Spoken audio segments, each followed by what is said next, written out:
Welcome to the Shir in Lakotasichis Chelek Tesva Vayishlach Aleph.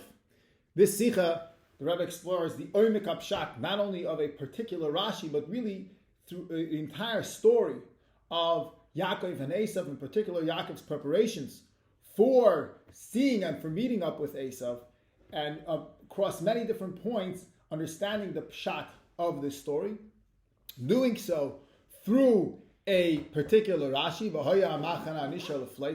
The Rebbe asks a range of questions, 11 to 13 questions, depending how you count, on almost every word of the Rashi, and thus redefines and learns new messages and new meanings and new insights in the entire story.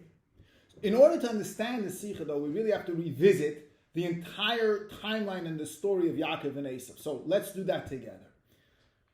Yakov is 63 years old when he receives the Birchas Yitzchak's brachas. At that time, Eisav becomes very angry, very upset, and he wants to kill Yakov. Rivka knows about this, Beruach HaKodesh, and Rivka tells Yakov to go to Haran to her brother Lavan, where he should remain until Eisav calms down, at which point Rivka says she will send word and tell Yakov to come back. On Yaakov's way towards Haran, he goes. He's at Haran Moriah. He goes to sleep. He has the vision of the ladder, and Hashem promises him the promise: "V'hine anochi imach ushmarticha." I am with you, and I will guard you. Ki lo azavcha, I will not forsake you until you come back. Promising Yaakov personal security. 34 years in total have passed. Yaakov is now already has 4 wives, 11 shvatim, and Rivka had sent Devaira, her wet nurse, with the message to Yaakov that Eisav is not as angry anymore. It's not as dangerous anymore. His life is not in such grave danger as it was, and it's time to come home. Prior to coming home, Yaakov again has a revelation from the Eibishter, and before he faces off with Lavan, and the Eibishter tells him, "Shuv el eretz aveisecha, go back to the land of your forefathers, ve'eya imach, and I will be with you." Again, a message of security. As Yaakov is heading home, now he feels that Eisav is less of a threat. He got the message that it's time to come. Things are a little bit more relaxed. And Yaakov sends angels towards Eisav with a conciliatory message. The angels return, and the angels say, "You have been referring to Eisav as your brother. You feel already that there's brotherhood over here. Not so fast. Eisav is still Eisav, and he's marching towards you with 400 men." Yaakov is now afraid that he might get killed, and he is pained that he might need to kill. What does Yaakov do? So it says, "Vayachatz es ha'om asher itoi." He divides the people who are with him, and and all of the cattle that he has, lishtei machanos, into 2 camps. Vayomer, and Yaakov says, "Im yavei Eisav el machana achas v'iko." If Eisav comes to one camp and strikes it, v'haya hamachana hanishar lefleita, the remaining camp will be lefleita, will escape. Then, after this division in the 2 camps, Yaakov davens to Hashem, Elikei Avi Avram, Elikei Avi Yitzchak, invoking the 2 promises that Hashem told him. One promise when he leaves towards Haran, and the other promise when he returns, right before meeting Lavan. Hashem gives him promises of security. Then Yaakov prepares a rather large gift. He does so begrudgingly, upset that he has to give it, but he prepares a rather large gift for Eisav. In the middle of that night, Yaakov crosses his family and his belongings across the Yabok River, But we know that he does so in two groups. He crosses his family, it says, and then it says, and he crosses everything that he owns. He brings over his possessions separately, which we'll come back to. In the morning, Yaakov sees Eisav approaching, and he divides his family up amongst their birth mothers into four groups: the Shvaches and their children, Leah and her children, Rachel and Yosef. Yaakov ultimately meets Eisav. Eisav is moved. The meeting goes rather well. And the end of the story is when Mashiach will come. There'll be a complete reconciliation and a complete halah, a complete transformation by Yaakov of Eisav. That's the timeline and the story. Now let's go to the pasuk that the Sikha and the Rashi that the Sikha is on. So Vayomer, so Yaakov, while after being afraid, having sent the messengers, having tried to send a conciliatory message, didn't work out. So Yaakov is afraid. So then he says he divides up into two groups. Vayomer, and he says, Yo, Vayishav alamachana achasviko. If Eisav will come to one camp and strike it down, v'hayo hamachana nishar lefleita. The remaining camp will escape. Look, says Rashi. The remaining camp will escape. Al korche, against Eisav's will. In other words, for sure they will escape. Rashi's not like the Ebenezer. Others say that he divides them into two camps. Perhaps the second camp will escape. The Hoya and the second camp will escape al korche against Eisav's will. Why? How will it? Because Yaakov says, because I will fight against Eisav. I'll fight against it. I will wage war with him. And now Rashi says a new point. Hiskin atzmoi, Yaakov perfected himself. He not only prepared himself, but hiskin.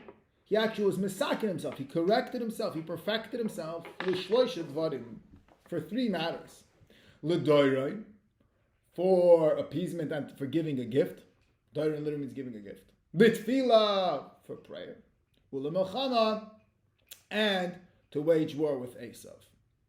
And then Rashi brings psukim to support each one of these three matters that Yaakov prepares himself for. L'doirai, he prepares himself to give a gift, like it says, Batav and mincha al panav, the mincha passed out before him. L'tfila, like the prayer, like we say that Yaakov invokes Elokei Avi Avram, the God of my father Avram. U'lemilchama, and for war, like it says clearly, like we learned in this pasuk, v'haya machana nisha lefleita, the third camp will remain, will escape, because, like we said, because I will wage war, because I will fight with Yaakov.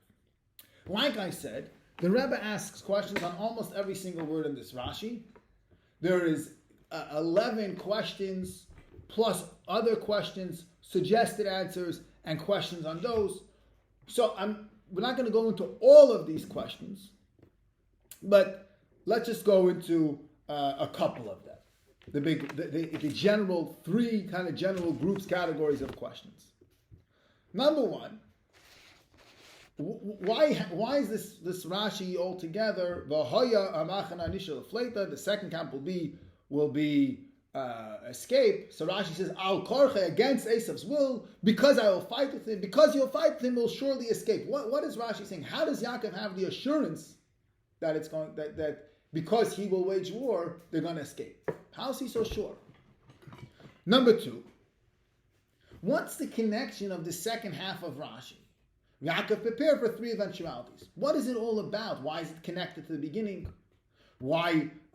What is Rashi saying that doesn't say clearly the psukim? Seemingly the psukim seem to say like this. The Rabbi goes on and talks about why the psukim that Rashi brings to support. There's other versions, other gisois. So a very, very detailed or multi-dimensional question about what is this whole second half of the Rashi, the idea that Yaakov prepares for the three eventualities. What is that doing here in this Rashi? And number three, which is a very powerful and very foundational question, is if we look in the Psukim, in the simple reading of the Psukim, Yaakov divides the camp. He's afraid. He's afraid. He's in pain. what does he do? He divides the camp, and then he davens. Yaakov Avinu, a regular Yid, what happens? You're afraid. You're afraid, you daven. You daven, and then you take action. You daven, the first thing you daven to Eibishter. Why does Yaakov divide his camp, and then he davens to the Hashem? So here, the Rebbe, like I said, goes into the Oymik Pshat and deals with this whole story. What happened at the beginning of Parshas Vayishlach? Parshas Vayishlach began that Yaakov was under the impression that Eisav is his brother. What did he do? He just sent angels with a consolatory message. Why? He didn't begin with prayer. Vayishlach doesn't begin with Yaakov davening to the Eibishter. Vayishlach begins with Yaakov under the assumption Devorah had come and Devorah had brought Rivka's message that it's not so dangerous anymore. He's not your brother. So that's how Vayishlach begins. The messengers come back, and the messengers say, no, he ain't your brother. You think he's your brother? He's marching with 400 men. At this point, Yaakov divides his group into two camps. And here the Rebbe brings a chiddush. Generally, we learn that he divided them into two camps. You divide the family, divide the kids, divide the women, so that if Eisav attacks one camp, at least the others will attack. Put Leah in one camp, Rachel in the other camp. That's how we understand the story. So the Rebbe says, wait a second, if you look in the Psukim, clearly that wasn't the division. Because when Yaakov crossed, two proofs, when Yaakov crossed the camps later on that night, it says clearly, he crossed his wives and his children, and then it says, Vayavar eis kol asher lo. Then it says, and he crossed all of his belongings. So one group that he crosses is his wives and his children, and the other group is the belongings. So what are the two camps? The two camps are obviously the women and the children, and separately he crosses the belongings. Another proof that in the two camps is not two separate groups of the women and children is because when they ultimately meet Eisav, it says that Yaakov the next morning subdivides his camp, his children, among the four mothers. They're all together. And Eisav sees all four of them, mothers and their children, all at the same time. So they're all in one camp. So what are the two camps that Yaakov right away divides into? The two camps are, he divides his wives and his children into the one camp with himself. And he divides his belongings into the other camp. And this he does before he davens. Because this isn't just a strategic tactic. This is a preparation for the prayer. Preparation for his davening. Why? Because what is his tefillah? What's his davening? In his davening, he evokes, Chelek of Avram, he evokes that Eibishter, you told me two lies. Once when I was going towards Lavan, and once when I left Lavan, you told me that you're going to provide protection. In other words, Yaakov himself is promised that he's going to come home. And in that promise, it's included, it's self-understood. It doesn't just mean Yaakov the man, but Yaakov the family. Yaakov, his wives, his children, they all have Hashem's assurance that they're going to come home. So Yaakov divides into one camp all of those who have Hashem's assurance. And in a separate camp, he divides all of his belongings because they don't have a promise from the Eibishter that they're going to come home. So in preparation for his prayer, he divides them up and then he evokes. He says, listen, Eibishter. He davens and he evokes that prayer, evoking both the merit for the camp that has Hashem's assurance, Hashem's promise. And separately for the camp that doesn't have Hashem's, for his belongings, that they should also all come safely. Now that we're Mechadish, which by the way, the Abar Brunel says clearly that these are the two camps, unlike other Mefarshim, but the Rebbe brings it in the Pshuta Shemikra that obviously they're two separate camps. because they all met Eisav at the same time. So the two camps are the belongings versus the family. And so now that he divides them up, and now he davens to the Eibishter. And in his davening and in his preparation and in his readiness, he is so confident in the family's escape. Why is he confident? Like Rashi says, that V'hoya, it will be for sure, Hamachana Nishar, this camp, the camp that will remain, Lefleita, the camp of the family, they will be assured, they will be safe. Why? How is he so sure? So Rashi explains, because Hiskin Atzmoi. Because though in the beginning of the story, Yakov is perhaps afraid, Yakov is upset, but Yakov actually doesn't only prepare himself, doesn't say, Yakov is not preparing himself for different eventualities. He perfects himself. He changes himself. He brings himself up to a state of knowing, of being ready for any eventuality that's going to become. L'dairen, of course. His predisposition, in the beginning of the whole story, appeasement. He was ready to make peace with Eisav. He's upset that he has to send all of this gifts. He thought that it'll be a little easier. In the beginning, he just sent a message. So Yakov is actually upset. But Rashi tells us he's upset that he has to send the gifts. But he's kinatzmai, but he perfects them. He gets over. He works on himself, and he sends the gifts. Litfila.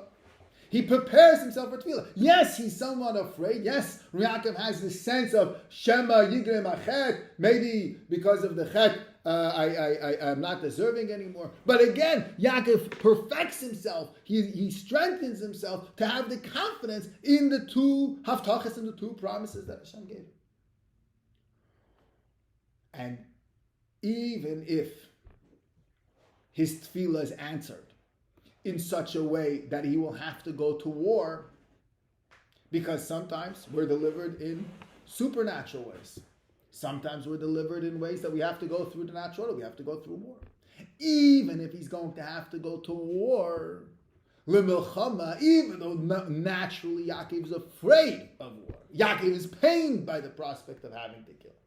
But he works on himself. He says, no, whatever it's going to take, I'm going to do whatever it's going to take. If Hashem wants war. And he's in that mode. He's in that mode. He changes it. Now that Yaakov is in that state, so he can say with confidence, if I'm willing to give it my all, if I've perfected myself, if I've brought myself to the stage of doira, tefillah, milchama, of full confidence in the Eibishter, of being able to appease, or even being able to go to war, I am confident that the Eibishter's promise is indeed going to happen, and it's going to, and indeed we will be delivered. Thus, Yaakov prepared for all three eventualities all at once. The Rabbi brings a beautiful Horav.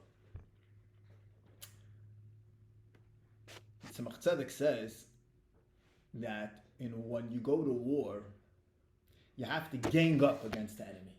In other words, you have to gang up means from Allah Zaitan. You have to come together and you have to gang up on this, strategically on this one enemy. And that's how you're going to win the war. And thus, we find that when Yaakov was going towards Lavan, so he came to the well, and they told him, "V'nesvu shama kol ho'adorim." We have to all gather together to roll the rock off the well. And the Tzemach Tzedek explains, because we have to roll all together to roll the rock. We have to all together gang up. 3 different groups have to come together. And in Avodas Hashem, that means in order to overcome the Yetzer, a person has to focus and has to gang up all of his 3 midas. His Ava, his love for Hashem, his Yira, his fear of the Eibishter, his Rachamim. He has to gang it all up and on this particular enemy.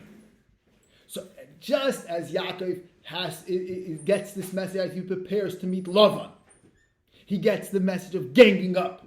And he sees and he reveals in himself. He rolls the rock himself. He himself brings out the three different groups that would normally be needed to roll the rock off the well: Ava, Yira, and Racham.